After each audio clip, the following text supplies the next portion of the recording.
La philosophie morale et politique de Starship Troopers de Robert Heinlein. Écrit par Lucien de la Métrie. Starship Troopers de Robert Heinlein peut être vu comme un récit racontant le parcours initiatique par lequel un jeune homme, Juan Rico, sera mené de l'enfance à la pleine maturité via toute une série d'épreuves qui formeront son caractère et le transformeront en homme accompli. À ce titre, on pourrait rattacher cette œuvre à la tradition du Bildungsroman, roman de formation ou d'éducation, de la tradition romantique allemande et du mouvement Sturm und Drang, tempête et passion, du XVIIIe siècle. Les Bildungsromans visaient à éduquer la jeunesse en lui transmettant un idéal de l'homme accompli à imiter. Ces récits prenaient en général la forme d'un parcours initiatique, à l'issue duquel le héros parvenait à l'âge adulte après une série de tribulations.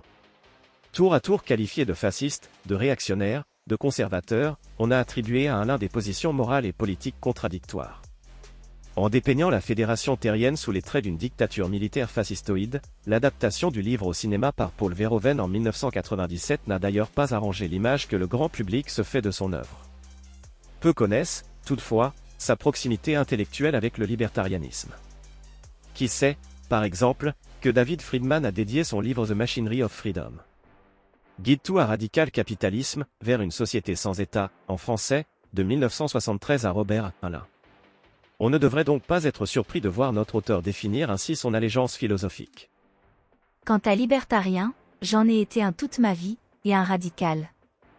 Vous pourriez utiliser le terme anarchiste philosophique, ou autarchiste, à mon sujet, mais libertarien est plus facile à définir et convient assez bien. Notre propos dans ce texte se bornera à mettre en lumière les leçons morales et politiques du roman. L'univers de Starship Troopers. Tout d'abord, quelques mots de présentation de l'univers et de l'histoire de Starship Troopers. L'action se passe dans un futur indéfini. À la suite d'un grand conflit mondial opposant l'alliance russo-anglo-américaine à l'hégémonie chinoise, à la fin du XXe siècle, à l'issue duquel la civilisation moderne s'effondra, l'humanité s'unifia en une fédération terrienne et essaima dans toute la galaxie en fondant des colonies sur des planètes lointaines. La fédération n'est toutefois pas une démocratie au sens où nous l'entendons. Nous aborderons plus en détail plus bas la théorie politique sur laquelle se fonde la fédération.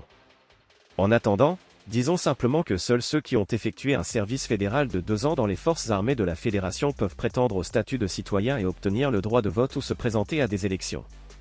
Nous suivrons le parcours d'un jeune homme, Juan Rico, de sa décision de s'engager dans l'infanterie mobile, un corps d'élite équipé d'exosquelettes démultipliant les capacités des fantassins, au moment où il devient un homme accompli.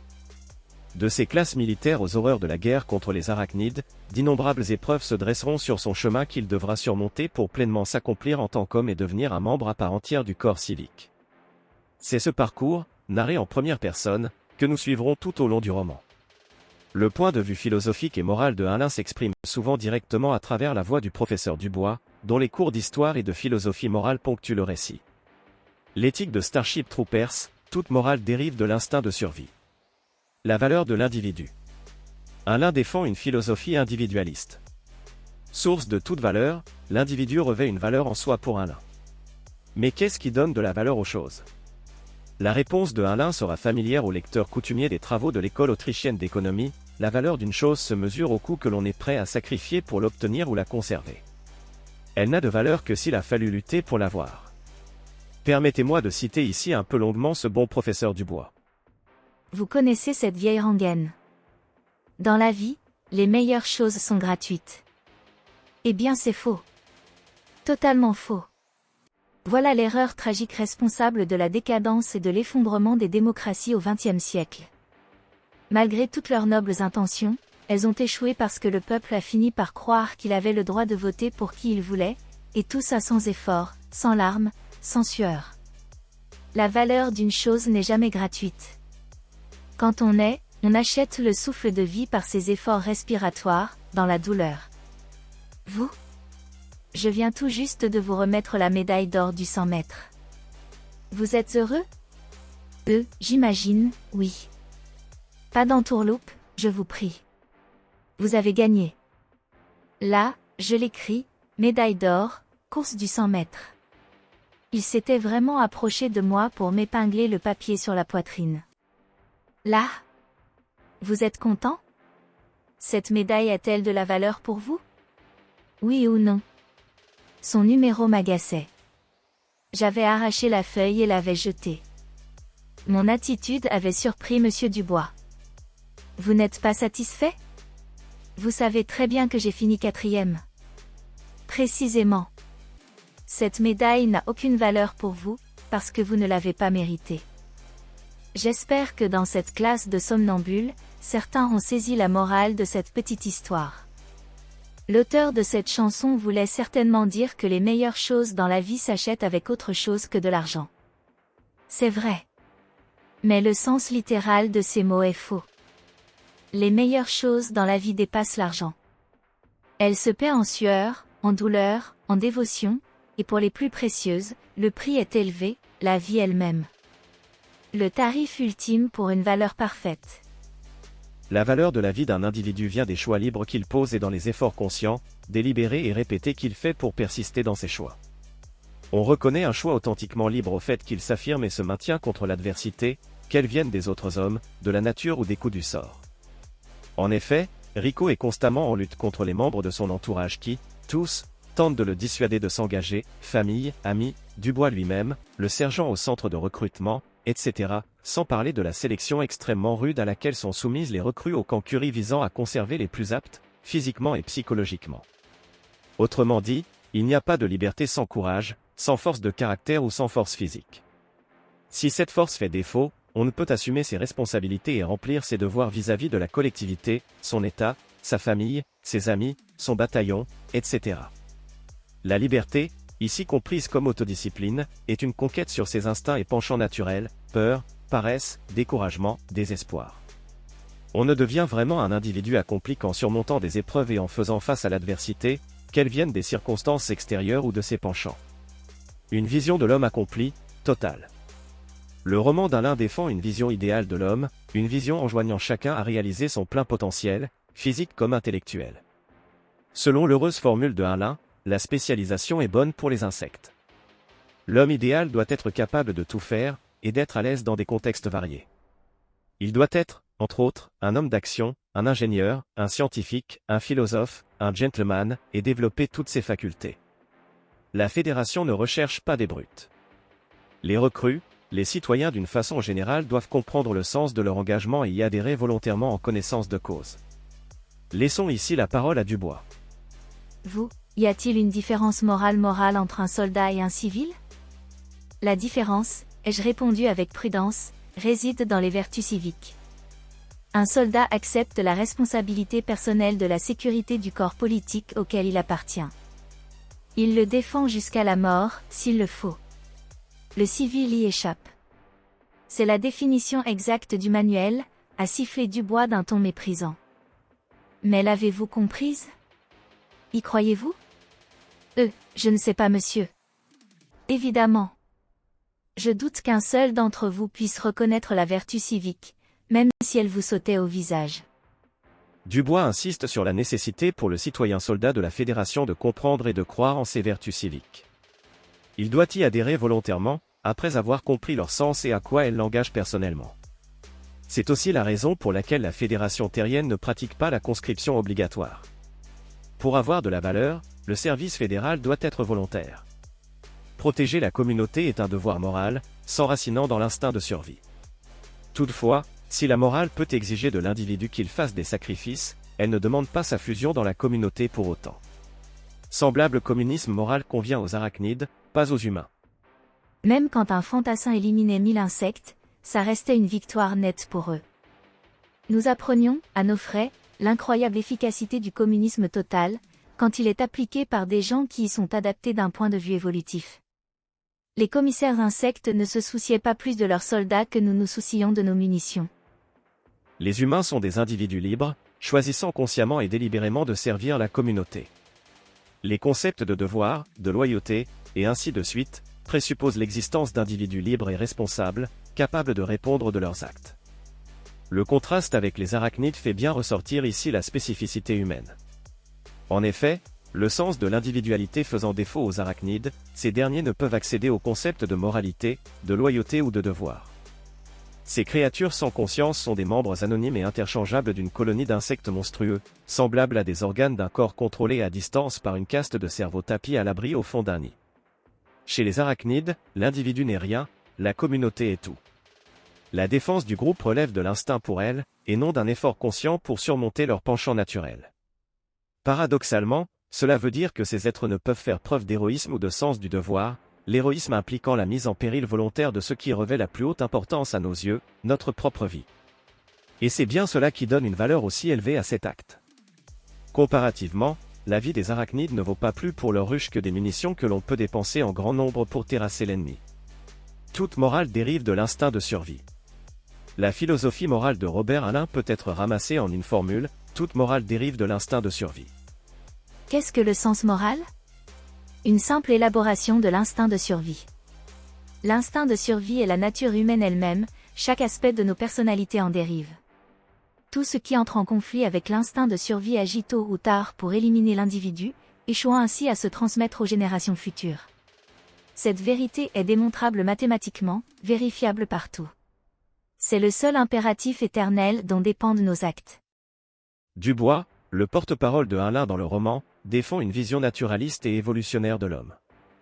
Les actions de l'homme sont ultimement guidées par le souci de son intérêt individuel, c'est-à-dire le souci de sa conservation. Toutefois, si cette loi naturelle gouverne tout son comportement, y compris moral, Dubois ne réduit pas le sens moral à l'affirmation aveugle de l'instinct de survie. Le sens moral correspond plutôt à une version éduquée et disciplinée de celui-ci. On pourrait même dire que la civilisation consiste dans la canalisation de cet instinct vers la sauvegarde de la communauté. En effet, l'instinct de survie, s'il n'est pas éduqué, s'exprime d'une manière aveugle et brutale. Or, le sens moral implique d'agir de manière réfléchie et responsable, tout en subordonnant son intérêt personnel à l'intérêt commun. Ces dispositions n'ont rien d'inné, pour Dubois, et doivent donc faire l'objet d'un apprentissage. Le sens moral, une fois acquis, se manifeste comme sens du devoir. La base de toute moralité est le devoir concept qui est au groupe ce que l'intérêt personnel est à l'individu. Je vous disais tout à l'heure que le concept de délinquant juvénile est contradictoire. Délinquant signifie qui a failli à ses devoirs. Mais le devoir est une vertu adulte en effet, un jeune devient adulte quand, et seulement quand, il comprend la nature du devoir et l'embrasse aussi passionnément que l'amour de lui-même. Il n'y a jamais eu, il ne peut y avoir de délinquant juvénile. Un adolescent qui viole la loi, faute d'éducation digne de ce nom, se comporte comme un animal entièrement soumis à un instinct de survie aveugle et brutal. Il ne devient homme qu'en acquérant le concept de devoir, en disciplinant ses instincts et en apprenant à répondre de ses actes. Ainsi, la morale, si elle a bien un fondement naturel, doit être instituée. En effet, la morale n'est pas qu'affaire d'instinct, mais de règles, de normes et d'impératifs. La civilisation canalise et discipline ainsi nos instincts naturels pour leur faire servir un objectif supérieur. D'où une critique sévère de la part de Dubois du rousseauisme naïf des éducateurs et autres travailleurs sociaux, des sociétés occidentales démocratiques antérieures à la fédération, pour lesquelles il suffisait d'en appeler à la bonne nature innée des délinquants juvéniles, pour les faire rentrer dans le rang. La position de Dubois est inverse. La morale est un fruit de la civilisation. Si l'on souhaite s'émanciper de la civilisation et des contraintes qu'elle nous impose, il ne restera que l'expression aveugle et sauvage des égoïsmes et une guerre de chacun contre tous. Sous les pavés, la barbarie. Il est à noter que l'instinct de survie ne se limite pas à l'individu, mais concerne aussi le groupe pour Dubois. Mais l'instinct de survie se décline aussi en motivation plus complexe que l'unique besoin aveugle et primitif de rester en vie. Jeune fille, ce que vous considérez comme votre instinct moral vous a été inculqué par vos aînés. La survie a parfois des impératifs plus forts que votre propre survie, il est vrai. La survie de votre famille, par exemple. De vos enfants, si vous en avez. De votre nation, si vous souhaitez changer d'échelle. Et ainsi de suite. Une théorie scientifiquement vérifiable de la morale doit s'enraciner dans l'instinct de survie de l'individu et nulle part ailleurs. Même s'il peut y avoir un conflit entre la survie de l'individu et celle du groupe, il n'y a pas d'opposition de principe entre l'intérêt individuel bien compris et l'intérêt commun pour un l'un. Mieux, elle en est le prolongement.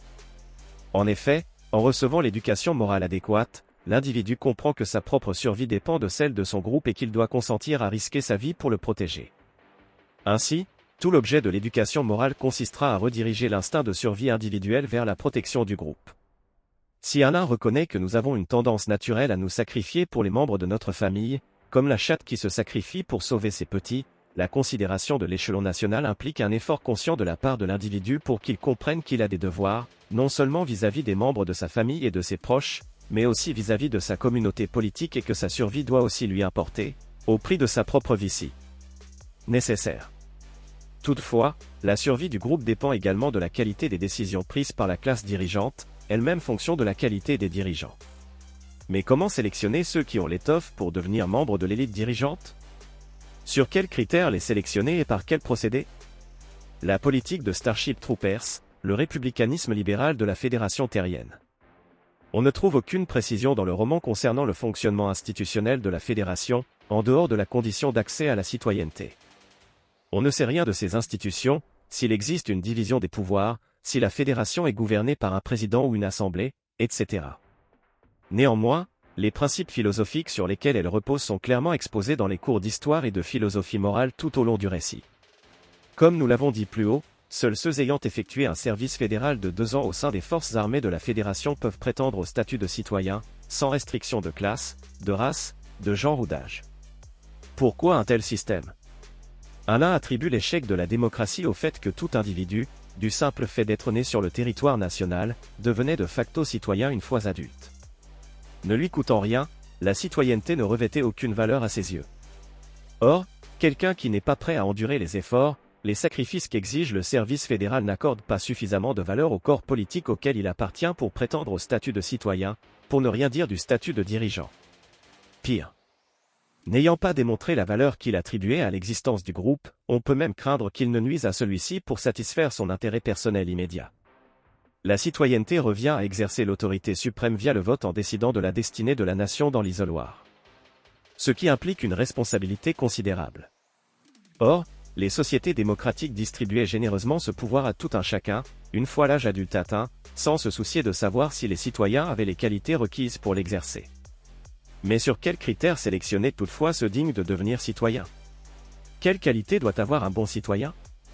Robert Alain rappelle que l'on a tenté, à de nombreuses reprises dans l'histoire, de faire dépendre l'octroi de la citoyenneté de critères variés, la possession d'une propriété, l'intelligence, le niveau d'éducation, le sexe, etc. Aucun d'eux ne permit, cependant, l'instauration d'un système politique vraiment fonctionnel et stable. En effet, ce qui fait un bon citoyen, pour Alain, n'est pas le niveau d'instruction ou d'intelligence, mais une disposition morale particulière, la vertu civique, c'est-à-dire la capacité à faire passer le bien commun avant ses intérêts particuliers quand les circonstances l'exigent, le service fédéral n'étant qu'un moyen de sélectionner ceux qui ont acquis cette vertu. Les citoyens ne sont pas choisis. Ils ne sont les dépositaires d'aucune sagesse, ils n'ont aucun talent, personne ne les a formés à l'exercice du pouvoir. Alors, quelle différence y a-t-il entre nos votants d'aujourd'hui et ceux d'hier? N'imaginons pas, je le répète. Ma réponse relève de l'évidence, dans notre système, chaque votant, chaque fonctionnaire a prouvé par un service militaire long et difficile qu'il plaçait le bien-être du groupe au-dessus de son propre intérêt. Exercer le pouvoir politique est la plus importante des responsabilités, car elle engage le corps social dans son ensemble. Il importe donc de choisir avec soin ceux qui pourront exercer cette responsabilité colossale. Par conséquent, quiconque briguant l'autorité suprême devra montrer, par ses actes, un sens des responsabilités d'égale amplitude. Voter, c'est porter l'autorité. C'est l'autorité suprême, dont découle toute autre autorité, celle qui m'autorise à vous pourrir la vie une fois par jour. La force, si vous préférez. Le vote, c'est la force, purement et simplement. Le pouvoir du glaive et de la hache. Qu'elle soit exercée par 10 hommes ou 10 millions, l'autorité politique est la force. Mais cet univers est double et complexe. Quelle est la réciproque de l'autorité? Monsieur Rico. Il avait au moins opté pour une question à laquelle je savais répondre. La responsabilité, monsieur. On peut l'applaudir. Pour des raisons à la fois pratiques et morales, scientifiquement vérifiables, l'autorité et la responsabilité doivent être égales. Laisser s'installer une autorité irresponsable, c'est ouvrir la porte au désastre.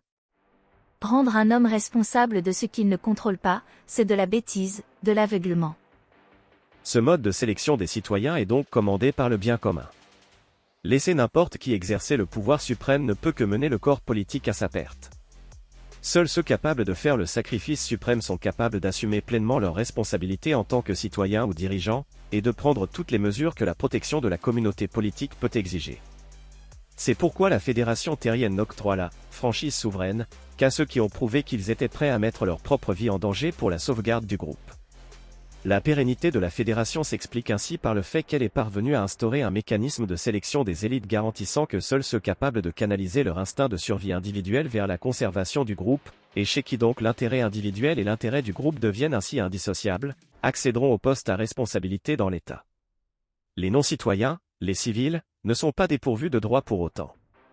Ceux-ci semblent jouir de beaucoup de liberté, même s'ils n'ont pas accès aux droits civiques. Historiquement, la liberté individuelle n'a jamais été aussi grande. Il y a très peu de lois, les impôts sont légers, le niveau de vie est aussi haut que le permet la productivité, la criminalité est à son plus bas. On conviendra que l'on est assez loin ici de la société totalitaire et entièrement militarisée complaisamment dépeinte par Paul Verhoeven dans son adaptation cinématographique du roman. Conclusion. Robert Alain embrasse une vision purement naturaliste de la morale et de la politique. La Fédération terrienne décrite dans Starship Troopers est une communauté d'hommes libres, mus par l'instinct de survie, parvenus à s'organiser pour défendre leur survie en mettant en place un mécanisme de sélection des élites politiques garantissant que seuls ceux parmi eux doués de la vertu civique accéderont aux postes à responsabilité dans l'État.